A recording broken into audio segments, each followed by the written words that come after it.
नमस्कार दोस्तों, पर्दे की बातें इस YouTube चैनल पर मैं प्रमोद आपका स्वागत करता हूँ।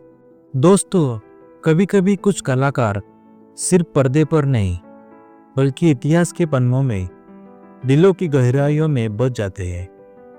उनकी उपस्थिति एक युग को परिभाषित करती है और उनका जाना उस युग के अंत का संकेत बन जाता है। आज की कहानी ऐसे ही एक अद्भुत नृत्यांगना और अभिनेत्री की है, जिनका नाम है संध्या शांताराम। जी हाँ, संध्या, एक नाम जिसमें संगीत भी है, लय भी है और सौंदर्य भी है। लेकिन इस नाम के पीछे छिपा था एक और नाम, विजया श्रीधर देशमुख। उनका जन्म 27 सितंबर 1932 को कोल्हापुर में हुआ था। थिएटर की मिट्टी में पली बड़ी यह लड़की नहीं जानती थी कि एक दिन उसका नाम भारतीय सिनेमा की अमर गाथा बन जाएगा। पिता श्रीधर देशमुख गुजराती नाटक कंपनी में काम करते थे। भांगवाड़ी थिएटर की रोशनी, नाटकों की सुगंध और संवादों की गूंज, यही था संध्या का बचपन। मंच पर उनका खेल का मैदान था और अभिनय उनकी सांसों में बस गया था। उनकी बड़ी बहन वत्सला देशमुख खुद एक सफल अभिनेत्री बनी, पर छोटी विजया का रास्ता कुछ और था। वह पर्दे पर नाचना चाहती थी, जीना चाहती थी, अमर होना चाहती थी।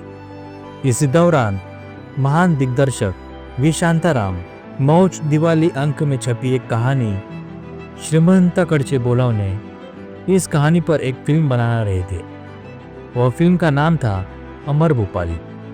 नायिका की खोज में जब उनकी नज़र विजया पर पड़ी तो उन्होंने कहा, अब से तुम्हारा नाम होगा संध्या। और यही वह क्षण था जब सिनेमा ने एक नई नायिका को जन्म दिया।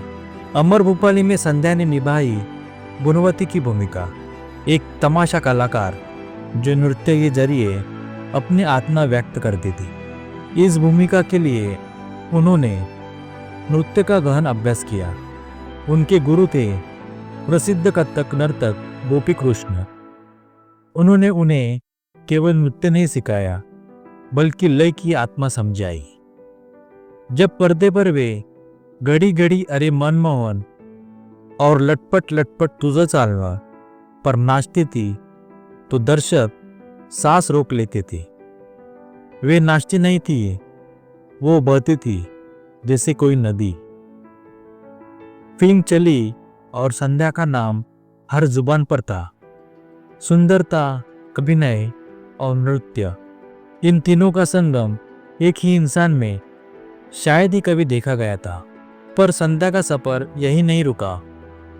परछाई फिल्म में उन्होंने खलनायिका बनकर सभी को चौंका दिया। फिर आई 3 बत्ती 4 रास्ता, 2 आंखें 12 हाथ, नवरंग, सेहरा, स्त्री और झनक झनक पायल बाजे। इस फिल्म में उन्होंने हर फिल्म में उन्हें एक नया रूप दिया और सिनेमा को एक नई ऊंचाई। झनक झनक पायल बाजे का किस्सा बड़ा दिलचस्प है। जब शांताराम जी ने यह फिल्म शुरू की तो महबूब खान ने कहा, आप इतनी बड़ी रंगीन फिल्म बना रहे हैं, वैजयंतीमाला या पद्मिनी जैसे अभिनेत्री लीजिए। पर शांताराम जी मुस्कुराए, मेरी नायिका सिर्फ संध्या होगी। और जब फिल्म रिलीज हुई तो सबने देखा कि वो फैसला कितना सही था। संध्या ने हर दृश्य को कविता बना दिया। उनका हर भाव, हर नज़र, हर पायल की झंकार जैसे नृत्य नहीं, भक्ति थी।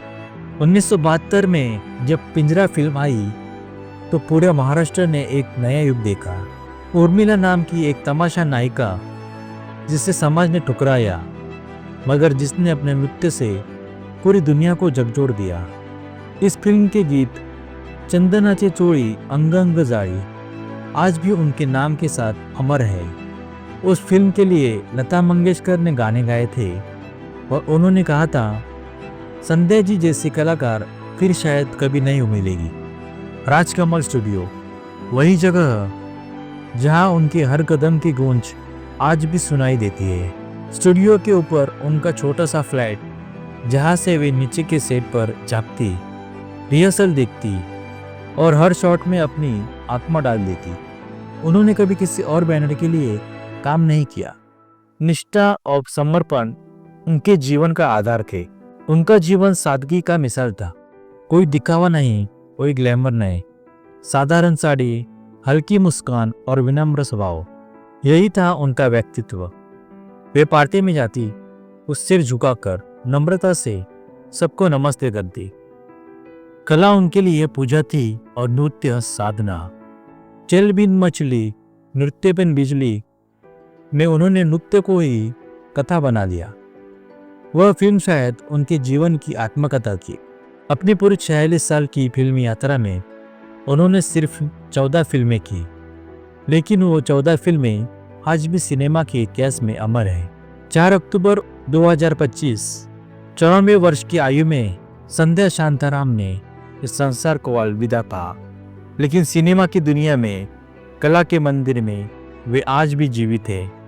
जब भी कोई पायल झनकती है, जब भी तबला थाप देता है, जब भी कोई आंखों से भाव व्यक्त करता है, वहाँ कहीं ना कहीं संध्या होती है। वह सिर्फ एक अभिनेत्री नहीं थी, वह एक संवेदना थी, एक संगीत थी, एक कविता थी जो हर युग में गूंजती रहेगी।